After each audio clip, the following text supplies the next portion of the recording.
Hello guys, my name is Ankit Mishra, your guider, motivator and mentor. आज हम topic लेकर के आए हैं शेयर्स। अब आप ये शेयर्स के बारे में क्या है, शेयर्स की मैं आपको सारी इन्फॉर्मेशन दूंगा। जो स्टूडेंट सेल्फ स्टडी करना चाहते हैं या ऑनलाइन बेसिस पर पढ़ाई करना चाहते हैं, उनके लिए बहुत ही रिलायबल डाटा है ये। और मैं कोशिश करूंगा कि आपको ज़्यादा से ज़्यादा और बहुत डीप नॉलेज आप तक पहुंचा सकूँ। ठीक, तो आगे बात कर लेते हैं शेयर्स। तो शेयर्स क्या है, तो शेयर्स पे पहुंचने से पहले हम लोग थोड़ा सा पास में जाएंगे। जैसे फिल्मों में जाते हैं, थोड़ा सा पास में जाते हैं ना हम लोग, तो वैसे ही थोड़ा सा उसी कॉन्सेप्ट को लेते हुए थोड़ा सा पास में चलते हैं, बात करते हैं कंपनी की। अब आपको कंपनी की बात क्यों कर रहे हैं, क्योंकि जाहिर सी बात है शेयर्स जो है वो कंपनी का ही एक पार्ट है, इसलिए हम लोग शुरुआत करेंगे कंपनी से।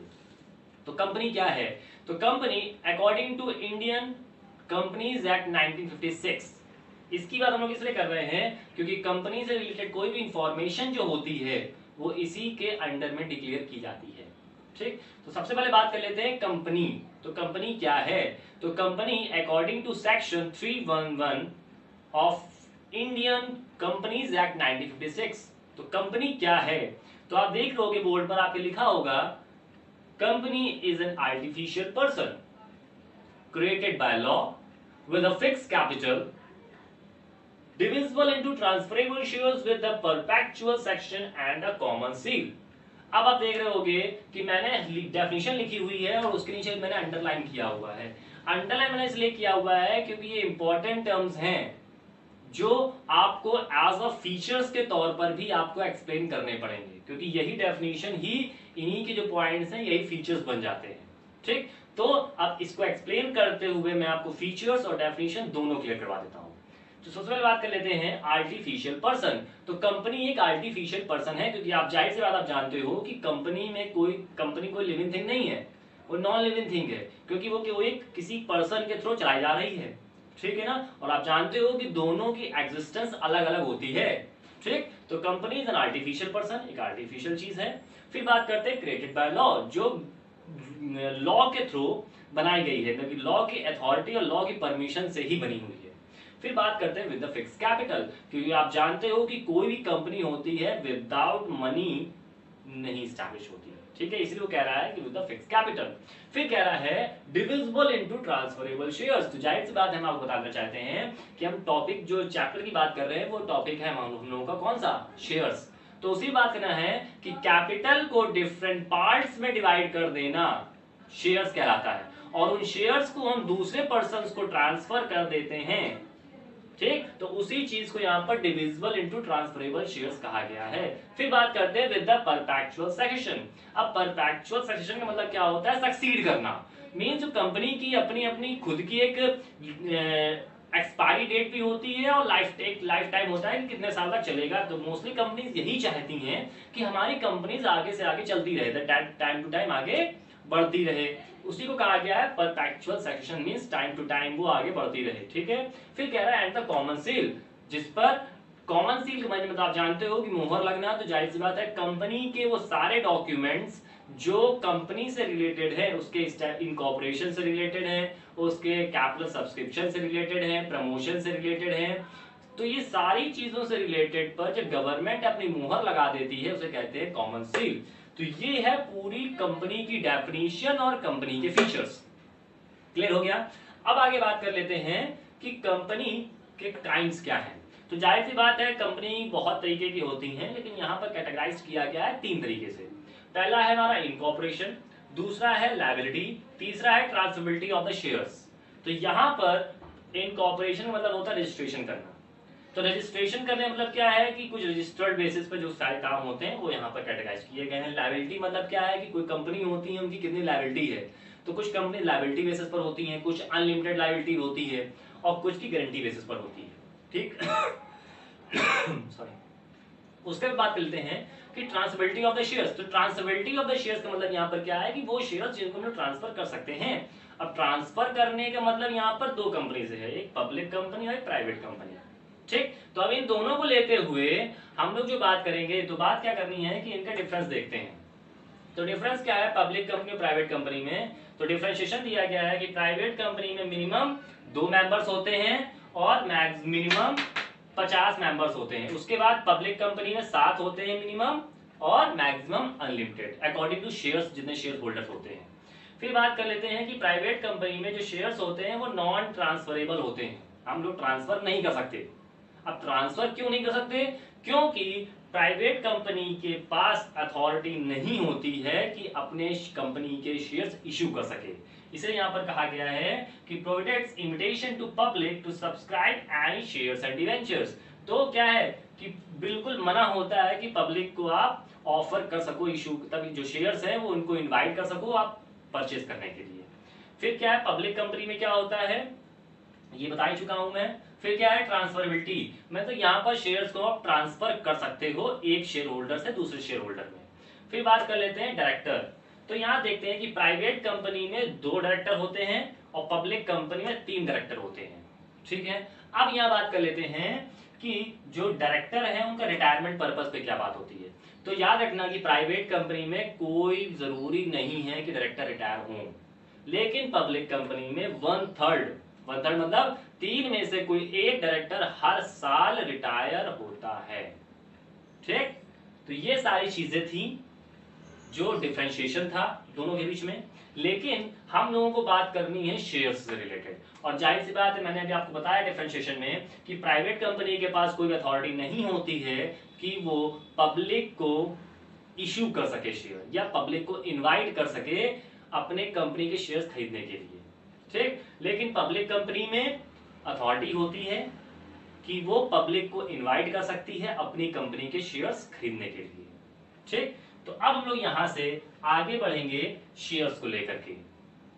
ठीक, तो यह बात करने जा रहे हैं कि पब्लिक कंपनी, ठीक, पब्लिक कंपनी को कैटेगराइज किया गया, पहले तो नहीं किया गया था लेकिन अब कैटेगराइज कर दिया गया है, क्योंकि आप जानते हो कि कंपनीज एक्ट में अमेंडमेंट्स होते रहते हैं, मींस बदलाव आते रहते हैं। तो पहले आफ्टर अमेंडमेंट दैट मींस 2000 बदलाव आया, फिर बदलाव आया 2013 में। तो अब जो इसमें चल रहा है वो इंडियन कंपनी एक्ट 2013 चल रहा है। उसके अकॉर्डिंग देखते हुए जो पब्लिक कंपनी है वो कैटेगराइज कर दी गई 2 तरीके से, एक लिस्टेड कंपनी और एक अनलिस्टेड कंपनी। लिस्टेड और अनलिस्टेड का मतलब यहाँ पे ये इससे है कि जो स्टॉक एक्सचेंज या सेबी में जिसका रजिस्ट्रेशन हो चुका है, ठीक, जो रजिस्टर्ड है वहां पर उसे लिस्टेड कहा गया है, जो रजिस्टर्ड नहीं है उसे अनलिस्टेड कहा गया है। ठीक, तो उसी को आगे देखते हुए listed company total 5000 listed company है। सेबी मतलब stock exchange board of India, जिसमें टोटल जो स्टॉक एक्सचेंज है टोटल 5 हैं, ठीक, पूरे वर्ल्ड में। लेकिन हम लोग को बात क्या करनी है, हमें अपने इंडिया की बात करनी है, तो 2 की बात करते हैं। तो national stock exchange and Bombay stock exchange, ठीक, जिसको एनएससी और बीएससी कहा गया है। अब इन्हीं दोनों में जो 2 चीजें मेन काम करती हैं उन्हें कहते हैं निफ्टी और सेंसेक्स। बहुत सुना होगा आप लोगों ने, टीवी में देखते होंगे, निफ्टी ऊपर बढ़ गया, सेंसेक्स बढ़ गया, तो उन्हीं चीजों का आपने देखा होगा। तो ऐसे ही देखते हुए तो निफ्टी में क्या होता है, उसका होता है इस पे 2 वर्ड्स कंबाइन कर दिए गए, नेसेसिटी या नेसेसरी 50, और सेंसेक्स में क्या है, सेंसिटिव 60। मतलब यहाँ पर 50 और 60 का कॉम्बिनेशन चलता है। लेकिन यहाँ पर क्या है कि जब आप देखते हो कि निफ्टी ऊपर जा रहा है या निफ्टी नीचे जा रहा है तो कैसे मालूम करते हो? तो मालूम करना ये रहता है कि जब हम लोग निफ्टी के अकॉर्डिंग बात करते हैं तो टॉप 50 कंपनीज का हम लोग एवरेज निकाल लेते हैं, ठीक, और उस एवरेज के बेसिस पर हम लोग देखते हैं कि उसका जो प्रॉफिट है या जो उसका प्राइस है ऊपर जा रहा है या नीचे जा रहा है। वैसे ही सेंसेक्स में भी करते हैं, टॉप 30 या 60 कंपनीज के अकॉर्डिंग हम लोग बात कर लेते हैं। ठीक, ये था। लेकिन अब यहाँ पर आप बात कर रहे हो, ठीक है, तो जैसे निकालने, लेकिन कैसे मालूम करेंगे कि कैसे क्या चीजें होती हैं? तो आप देखना कभी भी शेयर मार्केट वाले काम में देखना, तो क्या होता है, एक रेड होता है और एक ग्रीन होता है। ठीक, तो ग्रीन का मतलब होता है प्रॉफिट, मींस हायर प्राइस है जो आपके लास्ट प्राइस था, और जो रेड कलर है वो आपका लॉस शो करता है। तो ग्रीन शो कर रहा है प्रॉफिट का और रेड शो कर रहा है लॉस का। अब ये तो बात हो गई। अब आप नाम सुनते होगे बुल और बियर, सुनते होगे ना? तो बुल मतलब होता है क्या, जिसमें सांड बना होता है, और बियर मतलब भालू। तो बुल मतलब क्या होता है, प्रॉफिट होता है जो ग्रीन कलर से शो हो रहा होता है अकॉर्डिंग टू कैंडल जो बनती है, और बियर का मतलब क्या, लॉस शो हो रहा होता है जो अकॉर्डिंग टू कैंडल वो रेड शो हो रही होती है। तो ये तो चीज थी अकॉर्डिंग टू शेयर्स मार्केट या स्टॉक के बारे में। ठीक, अब उसके आगे बढ़ते हैं हम लोग, इस तरफ देखते हैं। तो पब्लिक कंपनी के बाद में बात कर ली, अब बात कर लेते हैं उसी में कुछ रिलेटेड कुछ टर्म्स और हैं जो कंपनी से रिलेटेड हैं, जैसे MOA, AOA, प्रोस्पेक्टस। तो ये कुछ चीजें होती हैं शेयर्स कैपिटल। तो क्या है एमओए, क्या होता है मेमोरेंडम ऑफ एसोसिएशन। ये वो एक एसोसिएशन है जो इंडियन कंपनी एक्ट 2030 के अकॉर्डिंग उन्होंने सेक्शन 399 जो ऐसे डॉक्यूमेंट्स होते हैं जो पब्लिक के लिए बनाए गए होते हैं, जैसे लास्ट ईयर का हमारी जो प्रॉफिट होता है, या हम अपने बताना चाहते हैं कि हमारा कंपनी का लास्ट ईयर प्रॉफिट क्या है, या लास्ट 5 इयर्स का प्रॉफिट क्या चल रहा है ना। और बहुत सी ऐसी जनरल इंफॉर्मेशन जो होती हैं जो पब्लिक को अट्रैक्ट करने के लिए शो की गई होती हैं या डिक्लेयर की गई होती हैं। ठीक, तो ये होता है मेमोरेंडम ऑफ एसोसिएशन। फिर बात करते हैं आर्टिकल ऑफ एसोसिएशन में क्या होता है। Article of association section 2 sub section 15 के अकॉर्डिंग ये वो डॉक्यूमेंट्स होते हैं जो कंपनी के लिए बहुत इसेंशियल डॉक्यूमेंट्स होते हैं, बहुत जरूरी होते हैं। एक कह सकते हो ये उसकी लाइफ होती है कंपनी की, कि अगर वो जो डेटा है जो कंपनी के एसेंशियल डेटा अगर लीक हो गया तो कंपनी को बहुत बड़ा लॉस झेलना पड़ सकता है। और मेमोरेंडम ऑफ एसोसिएशन में ऐसा कुछ नहीं होता। और ये सारी बातें टेबल ए और टेबल बी में पूरी तरीके से डिस्क्राइब की गई होती हैं। ठीक, तो अगर आप बहुत और इंफॉर्मेशन पाना चाहते हो तो मैं भी आगे आप अपने कमेंट दे सकते हो कि हाँ मुझे इस टॉपिक पर या इस टॉक बेसिस पर मुझे और इन्फॉर्मेशन चाहिए, प्रैक्टिकल बेसिस पर और इन्फॉर्मेशन चाहिए, तो आप मुझे कमेंट बॉक्स में बता सकते हो। मैं नेक्स्ट वीडियो आपके लिए प्रैक्टिकल बेसिस पर बना करके शो कर दूंगा। लेकिन आगे बात कर लेते हैं। फिर बात कर लेते हैं प्रोस्पेक्टस क्या होता है। तो प्रोस्पेक्टस आप जानते हो, कहीं भी आप जाते हो, कोचिंग इंस्टीट्यूट में जाते हो तो आपके सामने एक पर्चा रख देते हैं, सर ये देखिए हमारे यहाँ का ये है, ये फीस है, ये है, पूरा इंफॉर्मेशन शो कर दी जाती है पब्लिक को अट्रैक्ट करने के लिए, पब्लिक को अपनी कंपनी के बारे में बताने के लिए, एज एडवर्टाइजमेंट करने के लिए, नोटिस देने के लिए। ये सब तरीके होते हैं प्रोस्पेक्टस के। ठीक, फिर बात करते हैं शेयर्स कैपिटल। अब शेयर्स कैपिटल दो वर्ड्स का कॉम्बिनेशन है, शेयर और कैपिटल। तो इसकी शुरुआत फिर से हम पीछे आते हैं। कंपनी क्या थी, कंपनी को एस्टैब्लिश करने के लिए कैपिटल चाहिए। कैपिटल क्या होती है कि बिजनेस को में इन्वेस्ट करने वाला जो मनी होता है, कि किसी बिजनेस को एस्टैब्लिश करने के लिए जो रुपए इन्वेस्ट किया जाता है उसे कैपिटल कहते हैं। कैपिटल हो गया। अब कैपिटल तो हो गया कि जिनके पास रुपए है उन्होंने लगा दिया, लेकिन जिनके पास रुपए नहीं है वो क्या करते हैं, तो कहीं से अरेंजमेंट करेंगे, कहीं से लोन लेते हैं, कहीं से फंड्स रेज करेंगे या किसी से रुपए मांग लेते हैं। लेकिन ये तो जो चीजें हो गई, लेकिन पब्लिक से जो रुपए मांगा जाता है तो उसके लिए क्या करते हैं हम लोग, क्या करना होता है कि अपने कैपिटल को इस तरीके से डिवाइड किया जाता है जिससे आप पब्लिक को वो शेयर्स ऑफर करो और वो पब्लिक उसको इजीली वे में परचेज कर सके। परचेज इन सेंस कि कंपनी आपको इन फॉर्म ऑफ शेयर्स एक सर्टिफिकेट देती है कि ताकि आप हमारी कंपनी के शेयर्स खरीद रहे हो, उसके बदले में पब्लिक से वो रुपए ले लेती है अपनी कंपनी पर इन्वेस्ट करने के लिए। क्लियर हुआ इतनी चीज। अब देख लो, कंपनी को चाहिए कैपिटल, कैपिटल से बना शेयर्स। अब कैपिटल क्या था, जो कंपनी पे इन्वेस्टमेंट करने वाला रुपए था। कैपिटल को हमने डिवाइड कर दिया डिफरेंट पार्ट्स में तो बन गया शेयर्स। अब इन दोनों, अब शेयर्स से जो रुपए आ रहा है क्या हो रहा है, वो क्या कहला रही, कैपिटल। तो शेयर्स के थ्रू जो रुपए आ रहा है उन दोनों को मिला के बन जाता है शेयर्स कैपिटल। ये चीज क्लियर हो गई। अब आगे बात कर लेते हैं कि शेयर्स तो बात हो गई। अब शेयर्स के बाद बात करेंगे सॉरी, शेयर्स कैपिटल के बाद बात करते हैं शेयर। तो शेयर्स कितने टाइप्स के होते हैं, तो शेयर्स आपके होते हैं दो टाइप्स के। एक होता है इक्विटी शेयर्स, एक होता है प्रेफरेंस शेयर्स। तो ये दो टाइप के शेयर्स होते हैं। उसके बाद इक्विटी शेयर्स भी आपके दो टाइप्स के होते हैं। एक होता है ऑर्डिनरी शेयर्स और एक होते हैं स्वीट शेयर्स।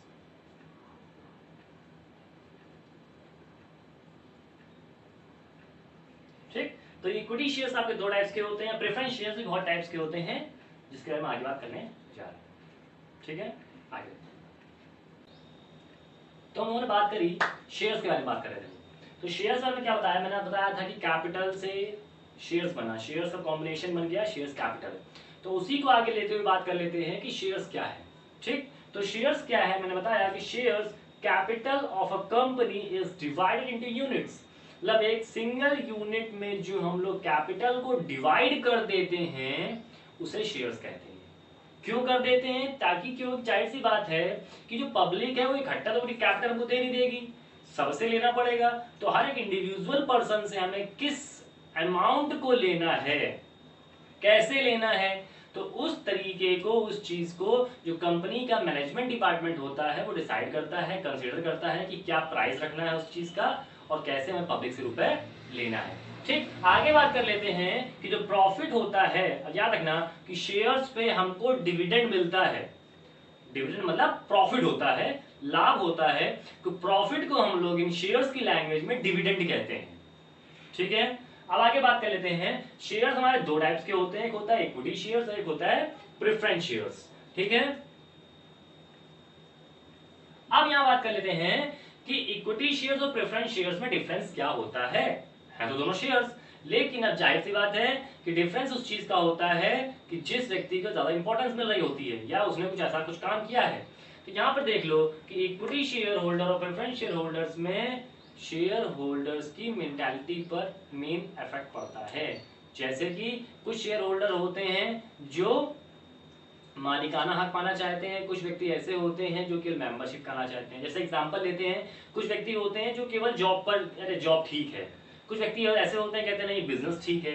तो उन दोनों के जो मेंटली जो एक थिंकिंग है उसको शो कर रहा होता है कि कैसे वो क्या चीज सोच रहा है। तो वैसे ही इक्विटी और प्रेफरेंस वाले में भी है। तो इक्विटी वाला जो है वो है बिजनेसमैन, प्रेफरेंस वाला जो है वो है एम्प्लॉय। ठीक तो बात कर लेते हैं। तो इक्विटी शेयर होल्डर्स वो शेयर होल्डर्स होते हैं जो कंपनी के शेयर्स खरीदते हैं एज अ ऑनरशिप पाने के लिए, मालिकाना हक पाने के लिए। और जो प्रेफरेंस शेयर होल्डर्स होते हैं वो मेंबरशिप पाने के लिए होते हैं, मींस कि सदस्य बन जाए और एक लिमिटेड चीज रहे, वो ठीक है हमारे लिए। अब जाहिर सी बात है जब हम लोग मालिकाना हक पा रहे होंगे तो हमें काफी राइट्स मिल जाएंगे जो हमको मेंबरशिप बनने पर नहीं मिल रहे होंगे। ठीक, तो लेकिन अब क्या होता है कि ऑनरशिप करने पर, हमको मालिकाना हक पाने पर हमारे पास राइट होता है कि मैनेजमेंट, जो कंपनी जो मैनेजमेंट होती है, तो मैनेजमेंट में हमें पार्टिसिपेट करने का मौका मिल जाता है।